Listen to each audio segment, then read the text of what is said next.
Oi, meus amores do quinto ano! Tudo bem com vocês? Hoje vamos dar continuidade ao conteúdo que iniciamos na aula passada, na segunda-feira, porque vamos trabalhar um pouco mais sobre os significados das palavras. Então, novamente, como eu falei para vocês, vou tentar trazer esse estilo de dinâmica, trabalhando mais com o material, fazendo algumas leituras com vocês, para ajudar na compreensão, tá bom? Então, vamos aqui para o nosso livro. Peguem aí na página 10, tá bom? Para nós iniciarmos. Vejam o seguinte.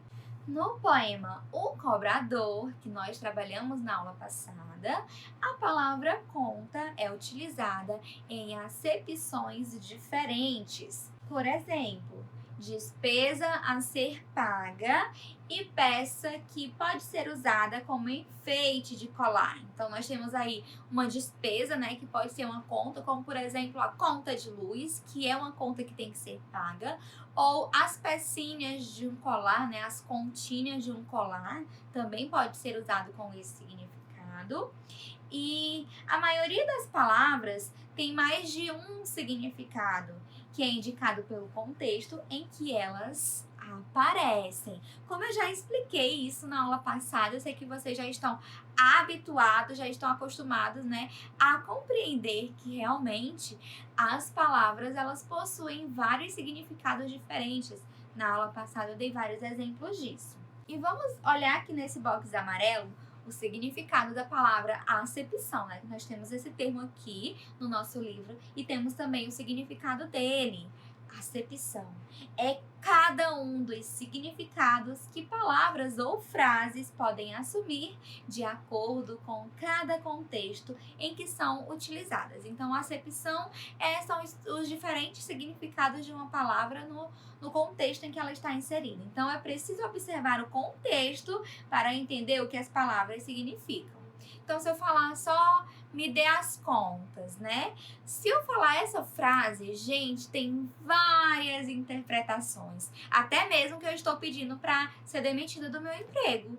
Então, quando eu uso esse termo, eu preciso inseri-lo dentro de um contexto para que o outro, né, o meu receptor, entenda. É por esse motivo que, às vezes, a língua portuguesa forma ambiguidades. Ambiguidade é quando uma frase ela possui mais de uma interpretação diferente. Então, é quando eu digo algo que pode ser interpretado de várias outras formas pelas pessoas que estão me ouvindo. Por isso, é necessário ter cuidado, viu? Porque às vezes uma frase mal colocada em um contexto pode ter um outro efeito, ok? Então, vamos observar aqui agora o poema que está aqui, é o poema Brincar de Geografia, para a gente perceber um pouco dessa relação das palavras. Então, veja aqui, o poema a seguir brinca com as palavras que têm mais de um significado. Brincar de geografia. Caem estrelas do céu da boca. E aí eu já vou lendo para vocês e dizendo os significados, né? Céu, espaço onde estão os astros, né? Quando a gente olha lá para cima no céu. E temos o céu da boca, que é a parte superior interna da boca. Então vejam que já no começo já temos uma ambiguidade. O braço do rio também quebra.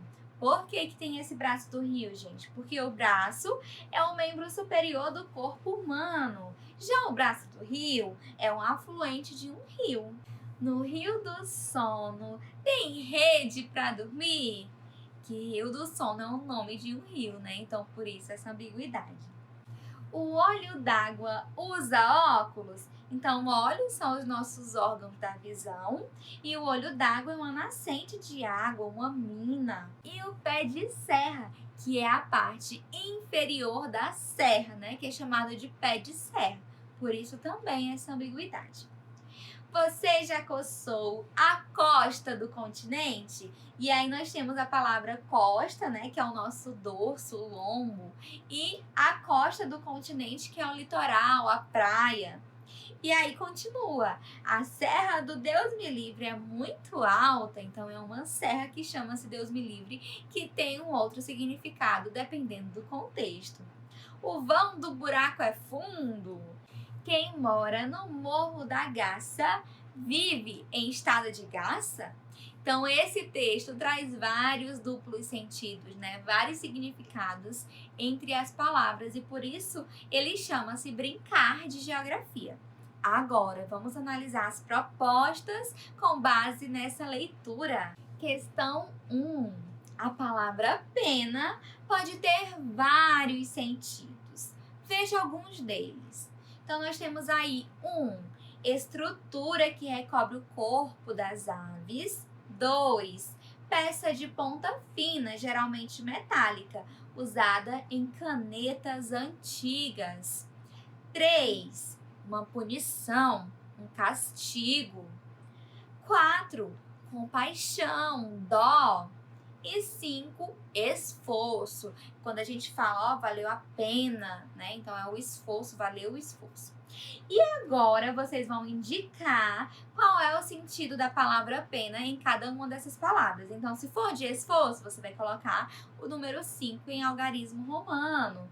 Se for uma punição, você coloca o número 3 em algarismo romano e assim por diante. Então, letra A.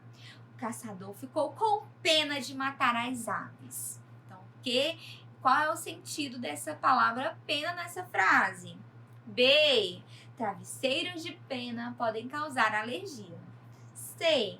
Vale a pena revisar os textos para aprimorá-los. D. O réu foi condenado e teve de cumprir pena de 5 anos. E. Que pena você não ter ido à festa. F. O poeta escreveu seus versos com tanto entusiasmo que a pena da caneta se partiu. Então, nós temos aí 5 frases para vocês classificar e dizer qual o significado da palavra pena em cada uma delas. Agora, antes de passarmos para a proposta 2, nós temos a tirinha da Mafalda para nós analisarmos. Olha só. Você leu isso? Aqui diz que a TV é um veículo de cultura. Um veículo de cultura? Aham.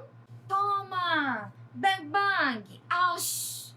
Então, esses aí são onomatopeias que representam barulho de tiro, de briga, né, gente? A Mafalda está vendo esses barulhos na TV.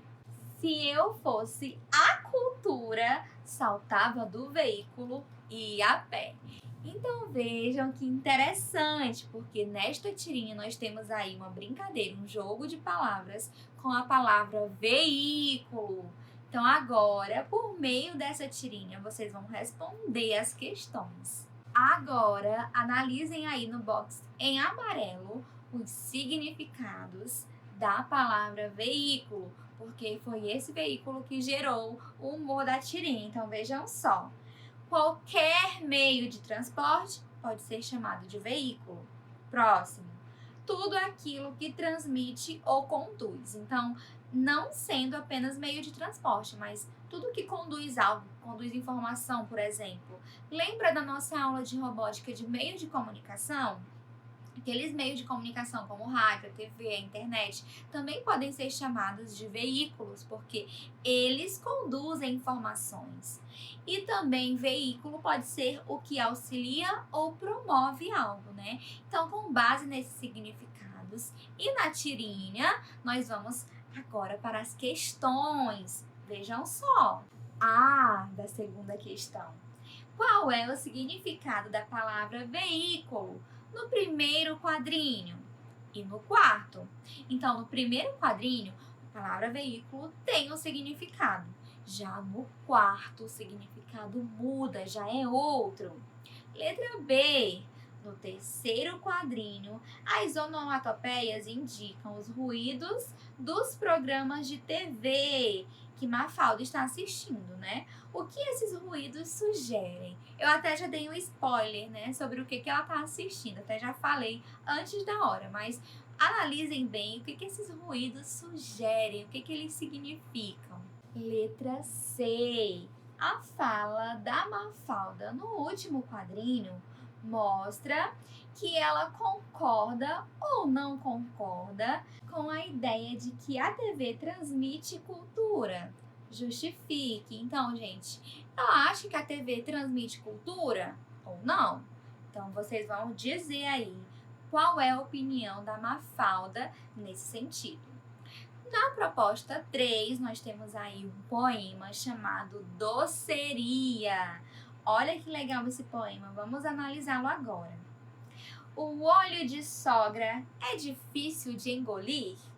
Quer levar um papo de anjo? Quem come bem casado nunca se separa? Nega maluca deixa a menina caduca? O brigadeiro é briguento? Existe doce mais suspirante que o suspiro? Mais branco que as claras em neve? Mais aéreo que os chantilly? Algodão doce é uma peruca de nuvem? E agora vamos para as perguntas. Letra A. Por que o poema tem esse título? Letra B. Lembrando que o título é doceria, né? Então fala de vários doces, porém todos eles têm um significado ali meio que duplo sentido. Então vocês vão dizer por que esse título doceria. B. No segundo verso, o que significa a expressão levar um papo? Então vejam lá direitinho, observem bem e digam aí o que é levar um papo. Agora a proposta C. No poema, brigadeiro é o nome de um doce. Essa palavra não é da família da palavra briguento, em que o poeta se baseou para criar o verso O brigadeiro é briguento. Então, vocês vão acionar a memória de vocês e os conhecimentos em formação de palavras, derivação e composição que nós trabalhamos no caderno 2 ainda, mas eu sei que está fresquinho ainda na mente de vocês, porque estamos sempre retomando esse conteúdo. E aí, lá no caderno 2, tinha uma proposta parecida com essa, com algumas palavras, né? Com a questão do açougueiro, a questão do carneiro. Então, é uma proposta parecida com essa do açougueiro e do carneiro, só que agora com as palavras brigadeiro e briguento. Então, nossas atividades de hoje, elas finalizam por aqui. Na próxima aula, nós vamos continuar analisando as propostas referentes a esse conteúdo, né, de significados das palavras, e aí a gente continua. Então, hoje vocês vão fazer apenas até a questão 3, certinho? Meus amores, a nossa aula termina por aqui. Muitos beijinhos para vocês e até a próxima. Tchau, tchau!